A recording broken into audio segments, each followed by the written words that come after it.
राधे राधे जी। तो कैसे हैं आप सभी? आई होप कि आप सब बिल्कुल ठीक होंगे। तो फ्रेंड्स, आज दिन है शनिवार और आज है लाला की छठी। तो जन्माष्टमी वाले दिन तो मैं ज़्यादा कुछ कर नहीं पाई थी, तो आज सोचा कि लाला की छठी को जो है मैं पिछले साल से सेलिब्रेट कर रही हूँ, तो इसी तरह से मैं जो है लाला की छठी मनाती हूँ। तो मैं दिन में ही लाला की छठी पूज लेती हूँ, कुछ लोग शाम को भी पूजते हैं। तो मैंने दिन में अभी बना रही हूँ मैं कढ़ी चावल। तो मैंने जो है गुड़ का पानी जो है घोल के रख लिया है। तो गुड़ को गर्म पानी में मैंने भिगो दिया था। उसके बाद आटा लिया है और आटे में डाले है मैंने सौंफ। और इसके बाद जो इस पानी से है ना, मैं इसको घोल लूँगी और घोल के इसे अच्छी तरह से फ़ैट लूँगी, ताकि इसके जो मैं गुलगुले पूड़े या पुए जो भी आप बोलते हो, हम तो गुलगुले ही बोलते हैं, और वो फिर मैं बनाऊँगी। तो मीठे में यही बनाऊँगी और कढ़ी चावल बनाऊँगी, बस यही बनाऊँगी। और इसी से जो है ना छठी मनाई जाती है। कढ़ी चावल तो मतलब बहुत ज़रूरी है। मीठे में आप कुछ भी बना सकते हो, हलवा या खीर या हलवा या ये गुलगुले ही ज़्यादा बनाए जाते हैं। तो हलवा नहीं बना रही हूँ मैं, और यही बनाऊँगी बस। उसके बाद मैंने बेसन ले लिया है, बेसन कढ़ी के लिए घोल के रख दूँगी। तो इसमें मैंने चुटकी भर बेकिंग सोडा डाला है और नमक डाल के इसका भी मैं अच्छा सा बैटर बना लूँगी। और मैंने जो गुलगुले का वो खोला है, वो इतनी देर में फूल जाएगा अच्छे से। उसके गुलगुले रेस्ट के लिए रख दिया है, तब तक मैं इसको रख दूँगी और फिर गुलगुले उतारूँगी। तो जब तक गुलगुले बनेंगे फिर ये भी अच्छे से फूल जाएगा। तो थोड़ी देर जब रेस्ट मिल जाता है ना इस तरह बैटर को, तो जो भी हम पुए पकौड़ी बनाते हैं वो बहुत ही अच्छे सॉफ्ट बनते हैं। तो यहाँ फिर गुलगुले का जो बैटर है वो मैं चेक कर रही थी, अगर पतला लगे तो इसमें थोड़ा सा आटा और मिला लें, और अगर गाढ़ा हो तो थोड़ा सा पानी और मिला लें। लेकिन ये बिल्कुल ठीक था, बहुत ही अच्छे गुलगुले बने थे। और आज के कढ़ी चावल भी बहुत ही अच्छे बने थे, इतने टेस्टी बने थे कि एक तो सावन के बाद कढ़ी बनाई है और ठाकुर जी के लिए बनी है स्पेशली, तो उनके भोग की तो बात ही अलग है। बहुत ही अच्छी आज की कढ़ी बनी थी, टेस्टी एकदम भंडारे में मिलती है ना, ऐसे कढ़ी चावल बने थे। इसके बाद मैंने गुलगुले उतार लिए हैं और बहुत ही अच्छे नरम सॉफ्ट गुलगुले बने थे। इसमें सौंफ ज़रूर डालें अगर आप बनाते हो तो। सौंफ डालने से गुलगुले का जो टेस्ट है वो बहुत अच्छा आता है। और इसके बाद फिर मैंने थोड़े ही बनाए थे, क्योंकि बच्चे पहले तो मना कर रहे थे, लेकिन जब उन्होंने खाए ना तो इतने टेस्टी लगे कि वो सारे चट कर गए।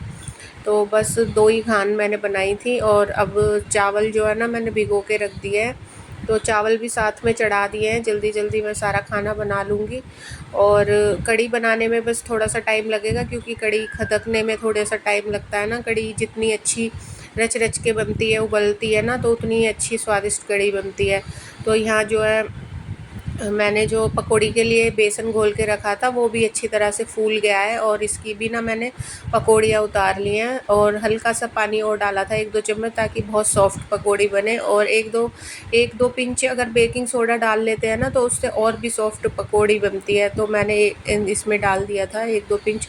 इसके बाद दही मैंने रात को जमा के रख दिया था, तो दही ले लिया है और साथ में इसमें बेसन डाल के फिर इसे अच्छी तरह से मथ लूँगी। घोल लिया है मैंने रई से, तो इसमें गांठें नहीं पड़नी चाहिए। आप चाहो तो एक बार छन्नी से भी छान सकते हो, पर मैंने रई से भिगो लिया था और बहुत ही अच्छी तरीके से इसको कढ़ी को फ़ैट लिया है। तो ठाकुर जी के लिए तो ना बस वो होना चाहिए, एक सेलिब्रेशन के लिए बहुत ही अच्छा लगता है उनके तो मनाने में। मतलब कोई भी फेस्टिवल आता है, जब उनका फेस्टिवल, तो जन्माष्टमी की जो कसर है ना वो आज पूरी हो गई। और फिर मैंने जो है ना तड़का लगा दिया इसमें मेथी, जीरा और सूखा धनिया और लाल मिर्ची से ना, इसमें से तेल लेके कढ़ाई में से ही और एक उसमें डाल दिया। उसके बाद जो हमने बैटर घोला था वो डाल दिया है। और इसमें 2-3 गुना पानी डाल दूँगी मैं, जितनी भी आपको कढ़ी मतलब कितनी थिक अच्छी लगती है उस हिसाब से। हमारे घर में ना ज़्यादा पतली बनती है ना गाढ़ी, बहुत गाढ़ी कढ़ी पसंद नहीं करी जाती है। ठीक ठीक सी कढ़ी होती है ना, वही अच्छी लगती है।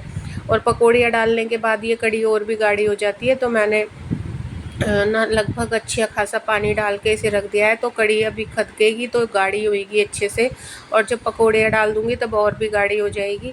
तो कढ़ी अभी अच्छे से खदक रही है, उसमें थोड़ा टाइम लगेगा। तो मैंने यहाँ पे ठाकुर जी का श्रृंगार कर दिया है। तो जो मैंने ड्रेस कल तैयार करी थी ना, वही ड्रेस मैंने पहनाई है। तो अभी फ़िलहाल मैं बाज़ार नहीं जा पाई थी, कोई ढंग का कपड़ा ना मतलब अच्छा सा नहीं ला पाई।